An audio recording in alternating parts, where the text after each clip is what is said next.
সকলকে জয় যিশু। আসুন আমরা বিকেলের উপাসনা শুরু করি। তার আগে আমরা প্রার্থনার মধ্যে যাই। প্রার্থনা করি। পবিত্র দয়াময় পিতা, তোমাকে ধন্যবাদ দিই পিতা, সকাল থেকে এই পর্যন্ত তুমি সুস্থ রেখেছো, ভালো রেখেছো পিতা, তোমাকে ধন্যবাদ দিই পিতা। আমরা এখন তোমার গৌরব করো, প্রশংসা করবো, গান করো, তুমি আশীর্বাদ করো, তোমার পবিত্র আত্মা দ্বারা তুমি পরিচালনা করো, আমরা সুন্দরভাবে যেন তোমার প্রশংসা করতে পারি, তুমি আশীর্বাদ করো পিতা। প্রত্যেক এই উপাসনা যারা দেখছি পিতা, তুমি তাদেরকে আশীর্বাদ করো পিতা। স্যার বাক্য দেবে, স্যারকে তুমি আশীর্বাদ করো। তোমার দাসের মাধ্যমে যে বাক্য আমরা শুনবো পিতা, আমরা যেন সুন্দরভাবে বুঝতে পারি, জ্ঞান দাও, সেই বুদ্ধি দাও পিতা। তোমার সেই দাসকে তুমি আশীর্বাদ করো, প্রত্যেকজনকে তুমি আশীর্বাদ করো। সমস্ত প্রার্থনা গৌরব প্রশংসা তোমাকে নিয়ে প্রার্থনা যিশু নামে চাই, আমেন। আসুন আমরা এখন একটি গান করি। গান সংখ্যা 111। সকল ধন্যবাদ মহিমা গৌরব তোমার, জয় হোক যিশু, জয় হোক তোমার। সকল ধন্যবাদ, প্রশংসা পরাক্রম প্রতাপ তোমার, প্রশংসা পরাক্রম প্রতাপ তোমার। জয় হোক যিশু, জয় হোক তোমার, জয় হোক যিশু, জয় হোক তোমার। সকল ধন্যবাদ মহিমা গৌরব তোমার, জয় হোক যিশু, জয় হোক তোমার। সকল ধন্যবাদ। জঘন্য পাপী আমি অতি দুরাচার, প্রেমে করাই মোরে প্রেমের অবতার। জঘন্য পাপী আমি অতি দুরাচার, প্রেমে করাই মোরে প্রেমের অবতার। প্রেমের অবতার তুমি, দয়ার অবতার, প্রেমের অবতার তুমি, দয়ার অবতার। জয় হোক যিশু, জয় হোক তোমার, জয় হোক যিশু, জয় হোক তোমার। সকল ধন্যবাদ মহিমা গৌরব তোমার, জয় হোক যিশু, জয় হোক তোমার। সকল ধন্যবাদ। রোগ হতে আরোগ্য করলে মহিমা তোমার, সম্পদে বিপদে বান্ধব হয়েছো আমার। রোগ হতে আরোগ্য করলে মহিমা তোমার, সম্পদে বিপদে বান্ধব হয়েছো আমার। দয়ার উপর দয়া কত পেয়েছি তোমার, দয়ার উপর দয়া কত পেয়েছি তোমার। জয় হোক যিশু, জয় হোক তোমার, জয় হোক যিশু, জয় হোক তোমার। সকল ধন্যবাদ মহিমা গৌরব তোমার, জয় হোক যিশু, জয় হোক তোমার। সকল ধন্যবাদ। হালেলুয়া। আসুন আমরা আরেকটি গান করি, সেটা পাওয়া যায় গীত সংগীতা তার 19 অধ্যায়। আকাশ মণ্ডল ঈশ্বরের গৌরব বর্ণনা করে, আকাশ মণ্ডল ঈশ্বরের গৌরব বর্ণনা করে। বিধান তাহার হস্তকৃত, বিধান তাহার হস্তকৃত, কর্ম জ্ঞাপন করে। আকাশ মণ্ডল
প্রভু যিশু, তোমাকে ধন্যবাদ দিই প্রভু আজকে সুন্দর দিনের জন্য প্রভু।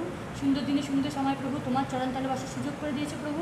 তোমার গৌরব, তোমার প্রশংসা করার সুযোগ করে দিয়েছে প্রভু। তোমাকে ধন্যবাদ দিই প্রভু যিশু। ও প্রভু, এখন আমরা বাক্যের দিকে যাবো প্রভু যিশু। তুমি আশীর্বাদ করো, তুমি সহায় সহবর্তী হও প্রভু। যে স্যার বাক্য বলবে, তুমি তার বাক্যে আশীর্বাদ করো, সেজন্য সুন্দরভাবে বাক্য বলতে পারে এবং যারা সেই বাক্য শ্রবণ করে তাদের প্রত্যেকে আশীর্বাদ প্রাপ্ত হতে পারে প্রভু।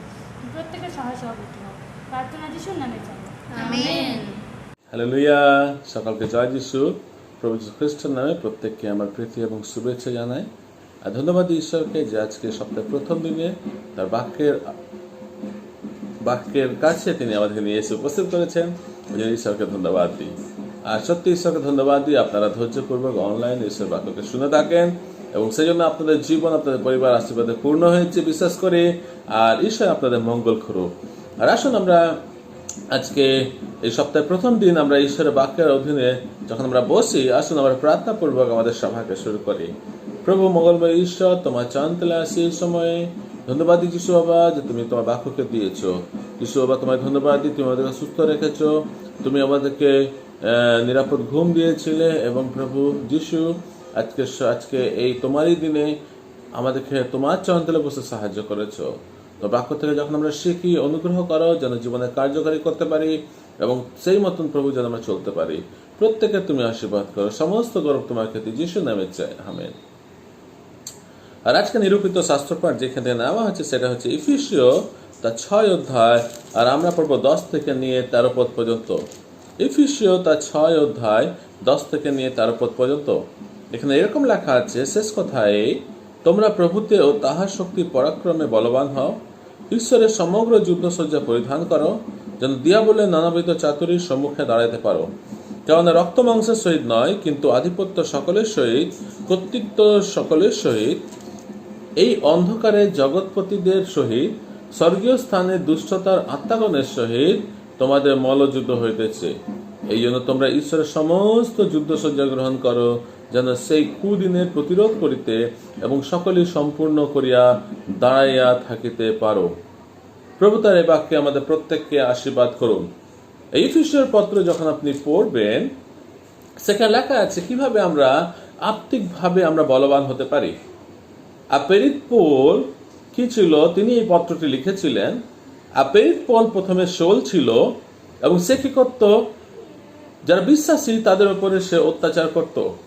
কিন্তু একদিন প্রভু যিশুর সে দর্শন পায় এবং সে কি করে, সে প্রভু যিশুর সত্যটাকে সে গ্রহণ করে এবং তার সে পরিবর্তন হয়েছে, এমনকি তার নামও পরিবর্তন করে দেয়। তার নাম হয়েছে পৌল, প্রেরিত পৌল। এবং পৌল কি করেছিল, ইফিসীয় পত্রটি যখন লিখেছিল ইফিসীয় মণ্ডলীকে, সেখানে তিনি বলেছেন 6 অধ্যায় যখন আপনি দেখবেন, সেখানে লেখা আছে বিভিন্ন বিষয়ে তিনি আজ্ঞা করছেন যে এই বিষয়ে তোমরা কি করবে, পিতামাতার আজ্ঞাবহ হবে, দাসেরা প্রভুর আজ্ঞাবহ হবে, এভাবে যারা জগতে নেতৃবৃন্দ আছে তাদের আজ্ঞাবহ হতে বলছে। এবং তারপরে তিনি বলছেন শেষ কথায় আমরা যেন বিশ্বাসে বলবান হতে পারি। আর অনেক সময় আমাদের জীবন কি হয়, আমরা আধ্যাত্মিকভাবে আমরা হেরে যাই। আমরা আধ্যাত্মিকভাবে অনেক সময় কি করি, আমরা ঈশ্বরের পথে চলতে চাইলেও আমরা চলতে পারি না। কেন আমরা আধ্যাত্মিকভাবে খুবই দুর্বল হয়ে পড়ি। আর সেইখানে প্রেরিত পৌল তিনি কি করছেন, এক সৈনিকের উদাহরণ দিচ্ছেন যে সৈনিক যখন সে যুদ্ধক্ষেত্রে যায়, সে কি বস্ত্র পরিধান করে, আর তার জন্য কিছু বিশেষ বস্ত্র পরিধান করা দরকার আছে যুদ্ধে নামার আগে। কেন যখন আমরা যুদ্ধক্ষেত্রে নামি, যেন শয়তান আমাদেরকে অ্যাটাক করতে না পারে বা শয়তান আমাদেরকে কি করতে পারে, সহজে মেরে দিতে না পারে। এবং সেই জন্য প্রেরিত পৌল তিনি বলছেন তোমরা প্রভুতে ও তাহার শক্তির পরাক্রমে বলবান হও। আমরা কি প্রভুর শক্তিকে পেয়েছি? আমরা কি তাহার পরাক্রমে বলবান হচ্ছি? প্রভুর শক্তিকে আমরা কিভাবে পাবো? যখন আমরা আমাদের জীবনকে আমরা তার কাছে দিয়ে দেব, যখন আমরা এই বাক্য পড়বো, বাইবেল পড়বো, যখন আমরা প্রভু যীশু খ্রিস্টের কাছে প্রার্থনা করব এবং যখন আমরা মণ্ডলীর মধ্যে গিয়ে ঈশ্বরের বাক্যকে শুনবো, বিভিন্ন সভাতে ঈশ্বরের বাক্যকে শুনবো, এবং তখন আমরা কি করব, আধ্যাত্মিকভাবে কি হব, বলবান হব। আর যখন আমরা বলবান হব, আমরা কি বলেছে, পরাক্রমে বলবান হও, অর্থাৎ প্রভু যীশু খ্রিস্টে তিনি আমাদেরকে যে আশ্চর্যভাবে তিনি আমাদেরকে আত্মিক যে শক্তি দিয়েছেন, সেই শক্তিতে আমরা বলবান হব। আর কখন আমরা বলবান হব? লেখা আছে, ঈশ্বরের সমস্ত যুদ্ধসজ্জা পরিধান করো, যেন দিয়াবলের নানাবিধ চতুরির সম্মুখে দাঁড়াইতে পারো।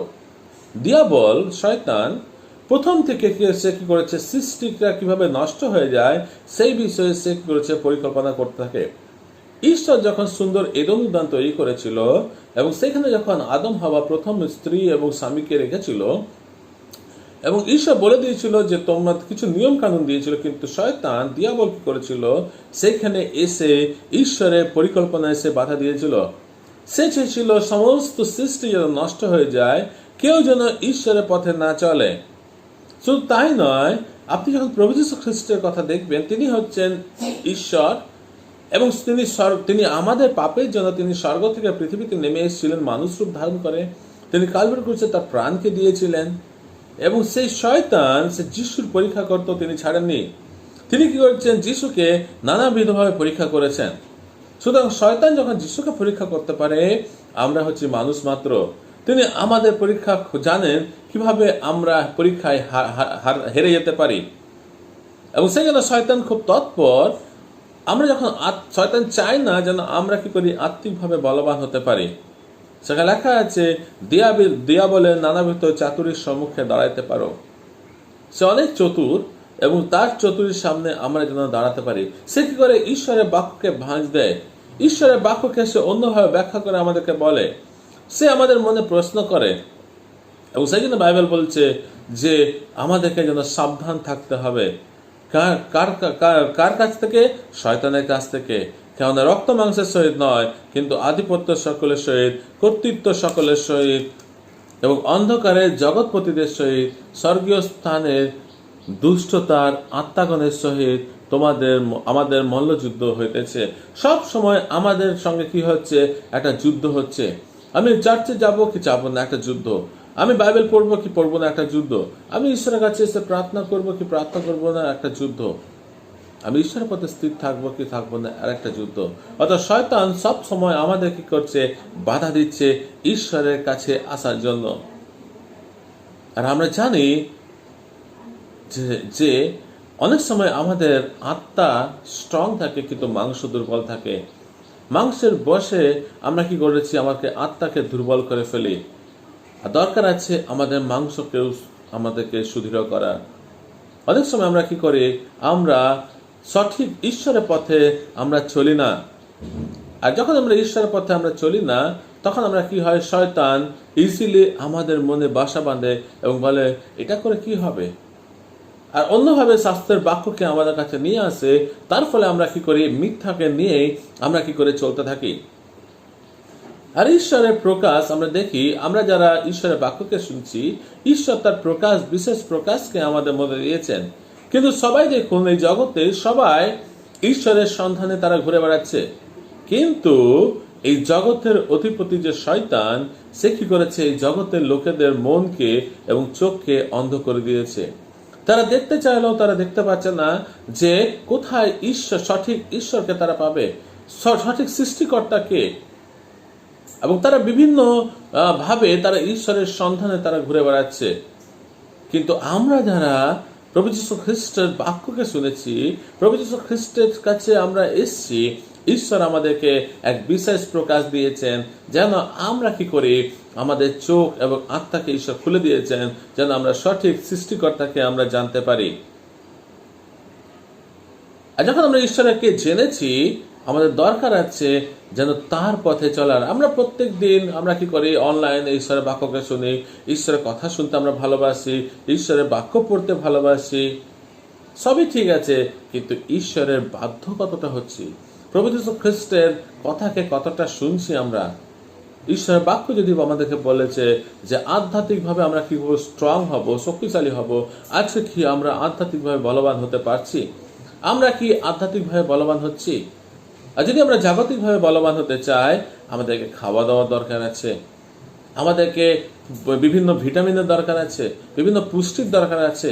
এবং যদি আমরা সেইগুলো আমরা মেনটেন করি বা সেই মতন চলি, আমরা কি হব, শারীরিকভাবে বলবান হব।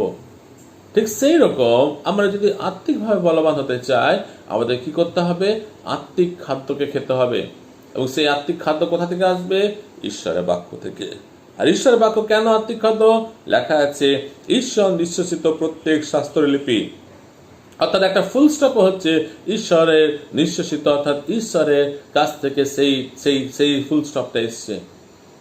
এবং সেই জন্য ঈশ্বরের বাক্য হচ্ছে পবিত্র, জীবন্ত, এবং কি হয়? আমাদের মনে কি করে? আঘাত করে। আর সেজন্য আমাদের কি করতে হবে? আত্মিকভাবে আমাদেরকে বলবান হতে হবে। এবং কেন? অন্ধকারের জগৎপতিদের সহিত, স্বর্গীয় স্থানের দুষ্টতার আত্মাগণের সহিত আমাদের একটা যুদ্ধ আছে। এই অন্ধকারের জগৎপতিদের সহিত, অর্থাৎ এই শয়তান কি করছে? এই জগৎকে পুরোপুরি অন্ধ করে রেখেছে। আর সেই অন্ধকারকে আমাদেরকে কি করতে হবে? ঘোচাতে হবে। সে আলোকে আমাদেরকে দেখাতে হবে। এবং স্বর্গীয় স্থানের দুষ্টতার আত্মাগণের সহিত, অর্থাৎ অনেক আমরা জানি যে দুষ্টদের আত্মারা কি করে? আমাদের সঙ্গে সবসময় মল্লযুদ্ধ করে থাকে। এবং সেই সমস্ত কিছু থেকে আমাদেরকে নিস্তার করার জন্য আমাদের কি করা দরকার আছে? আমাদেরকে বলবান হতে হবে, সাহস করতে হবে, এবং সেই ঈশ্বরের যুদ্ধসজ্জা আমাদেরকে পরিধান করতে হবে। সেই যুদ্ধসজ্জা কি? সে যুদ্ধসজ্জা হচ্ছে সত্যের কটিবন্ধন। সবসময় আমাদেরকে সত্যকে ধরে রাখতে হবে। আমরা জানি ঈশ্বরের বাক্যই হচ্ছে সেই সত্যটা, যার দ্বারা আমরা কি করি? আমরা কি করবো? সে অন্ধকার থেকে আমাদের যুদ্ধকে, অন্ধকারের সে আলোকে আমরা দেব, এবং কি করব? সে শয়তানকে পরাজিত করব। এবং তারপর বলছে ধার্মিকতার বুকপাটা, অর্থাৎ ধার্মিকতা যদি আমাদের মধ্যে থাকে, তাহলে শয়তানে কখনো নোংরা বিষয়গুলো, অধার্মিকতার জিনিস আমাদের মধ্যে থাকবে না। অধার্মিকতার বস্তু কি? যে সমস্ত জিনিস আমাদেরকে ঈশ্বরের কাছ থেকে সরিয়ে দেয়, সেটাই হচ্ছে অধার্মিকতা। অর্থাৎ ঈশ্বর তিনি পবিত্র, ঈশ্বর তিনি ন্যায়পরায়ণ, ঈশ্বর তিনি ধার্মিক, এবং তিনি চান আমরাও যেন ধার্মিক হয়, আমরা যেন রাইচিয়াস হয়, আমরা যেন তার পথে চলি, সত্যের পথে চলি। তারপর বলছে শান্তি সুসমাচারের সুসজ্জার পাদুকা চরণে দিয়া দাঁড়াইতে পারো। অর্থাৎ আমাদের চরণ এরকমই হবে যেন আমরা ঈশ্বরের কথাকে সব জায়গায় বলতে পারি। তা বলছে এই সকল ছাড়াও বিশ্বাসের ঢাল গ্রহণ করো, যাহার দ্বারা তোমরা সে পাপাত্মার সমস্ত অগ্নিবাণ নিবারণ করতে পারো। আমাদের কি করতে হবে? সে বিশ্বাসের ঢালকে আমাদেরকে নিতে হবে। যেন কি হয়? যা কিছু অ্যাটাক আসুক না কেন, শয়তান আমাদেরকে যা কিছু প্রলোভন দিক না কেন, শয়তান আমাদেরকে মিথ্যা কথা বলুক না কেন, আমাদের সে বিশ্বাসের ঢাল থাকবে আমাদের কাছে, যে ঢালের দ্বারা আমরা কি করব? আমাদের বিশ্বাসকে আমরা কি করব? রক্ষা করব। এবং তারপরে বলেছে যে আত্মার খড়গ, অর্থাৎ ঈশ্বরের বাক্য গ্রহণ করো। সেই ঈশ্বরের বাক্য হচ্ছে আত্মার খড়গ, যে খড়গ কি করে? আমাদেরকে আমাদের কাছ থেকে সমস্ত রকম অধার্মিকতা, সমস্ত রকম পাপ অপরাধ কি করে? ধুয়ে কেটে দেয়, অর্থাৎ বাদ দিয়ে দেয়। এবং তারপর বলছে সর্ববিধ প্রার্থনা বিনতি সহকারে সর্বসময়ে আত্মাতে প্রার্থনা করো, এবং ইহা নিমিত্ত সম্পূর্ণ অভিনিবেশ ও বিনতি সহ জাগিয়া থাকো। আমাদেরকে প্রার্থনা করতে হবে, আর আমাদেরকে জেগে থাকতে হবে। হ্যাঁ প্রিয় বন্ধুরা, আমরা কতজন আজকে ঈশ্বরের কাছে এসে আমরা প্রার্থনা করি? প্রার্থনা মনে হচ্ছে ঈশ্বরের সঙ্গে আমাদের একটা কথাবার্তা। যখন আমরা প্রার্থনা করি, আমরা প্রভু যীশু খ্রিস্টকে আমরা মনের কথা খুলে বলি। আর আমরা জানি প্রভু যীশু খ্রিস্ট যখন মৃত্যুবরণ করেছিলেন, তার আগে তিনি প্রার্থনা করেছিলেন পিতার সঙ্গে। পিতাকে তিনি তার কথাকে বলেছিলেন। পিতার সঙ্গে একটা সম্পর্ক ছিল প্রভু যীশুর। আমাদের সঙ্গে কি প্রভু যীশু খ্রিস্টের সম্পর্ক আছে? আমরা কি প্রার্থনা করছি? আমরা কি ঈশ্বরের বাক্য পড়ছি? আর দ্বিতীয় আর সবশেষে হচ্ছে আমরা কি জেগে আছি? আধ্যাত্মিকভাবে আমরা কি জাগ্রত আছি? প্রিয় ভাই বোনেরা, আজকে যদি আধ্যাত্মিকভাবে আমরা ঘুমিয়ে যাচ্ছি, শয়তান আমাদের কাছে এসে আমাদেরকে অ্যাটাক করবে, এবং কি হব? আমরা সে আত্মিক যুদ্ধে আমরা কি হব? পরাজিত হয়ে যাব। আত্মিক যুদ্ধে আমরা কি হব? পরাজিত হব। প্রিয় ভাই বোনেরা, আসুন আমরা ঈশ্বরের বাক্যকে পড়ি, প্রার্থনা করি, জেগে থাকি, সে যুদ্ধসজ্জা পরিধান করি, এবং প্রভু নিশ্চয় তিনি আমাদেরকে বিজয় দেবেন। প্রভু তার বাক্যে আমাদের প্রত্যেককে আশীর্বাদ করুক। আমেন। আসুন আমরা প্রার্থনা করি। প্রভু মঙ্গলময় ঈশ্বর, তোমার চরণ তুলে আজকে এই সময় আসি। ধন্যবাদ যিশু বাবা, তুমি আমাদেরকে শেখালে কিভাবে আমরা আত্মিক যুদ্ধকে আমরা কি করব? জয়ী হব আত্মিক যুদ্ধে। তুমি আমাদেরকে শেখালে যে যেন আমরা জেগে থাকি, প্রার্থনা করি এবং সমস্ত যুদ্ধসজ্জা আমরা পরিধান করি, যেন আমরা কি করি সে জগৎপতি যে সেই জগতে যে আধিপত্য সেই অধিকর্তা শয়তানকে যেন আমরা হারাতে পারি, এবং শয়তান যে চতুরী সহকারে আমাদের কাছে আসে, বিভিন্নভাবে আমাদেরকে পরীক্ষা করে, তুমি সাহায্য করো যেন আমরা আত্মিকভাবে জয়লাভ করতে পারি, তোমার বাক্য শ্রবণ করতে পারি এবং আত্মিক খাদ্য যেন আমরা খেতে পারি। তোমার কাছে বোধ করি প্রত্যেকে তুমি সঙ্গে থাকো, সহবর্তী থাকো প্রভু যীশু। এক সপ্তাহ আমাদের কাছে আছে, এই এক সপ্তাহ আমরা বিভিন্ন রকম কাজকর্ম করি প্রভু যীশু, তুমি সেই কাজকর্ম আশীর্বাদ দান করো, পড়াশোনা করি পড়াশোনা আশীর্বাদ দান করো, এবং তোমার শান্তি, তোমার আনন্দ এবং তোমার পূর্ণতা তুমি আমাদের জীবনে দাও। সমস্ত গৌরব তোমাকে দিই, যিশু নামে চাই, আমিন। আসুন আমার প্রভু প্রার্থনা করে, হে আমাদের স্বর্গস্থ পিতা, তোমার নাম পবিত্র বলে মান্য হোক, তোমার রাজ্য আসুক, তোমার ইচ্ছা সিদ্ধ হোক, তোমার ইচ্ছা স্বর্গে যেমন পৃথিবীতেও তেমনি সিদ্ধ হোক। আমাদের প্রয়োজনীয় খাদ্য আজ আমার দাও, আর আমাদের অপরাধ সকল ক্ষমা করো যেন আমরা আপন অপরাধের ক্ষমা করি, আর আমাদের পরীক্ষাতে আনিও না, কিন্তু মন্দ হইতে রক্ষা করো, কারণ রাজ্য, পরাক্রম, মহিমা যুগে যুগে তোমারই হোক, আমেন। এখন প্রভু যীশু খ্রিস্টের অনুগ্রহ, ঈশ্বর পিতা প্রেম ও পবিত্র আত্মার সহযোগিতা এখন থেকে অনন্তকাল আমাদের সঙ্গে সঙ্গে থাকুক, আমেন। জয় যিশু। সবাইকে ঈশ্বর আপনাদেরকে আশীর্বাদ।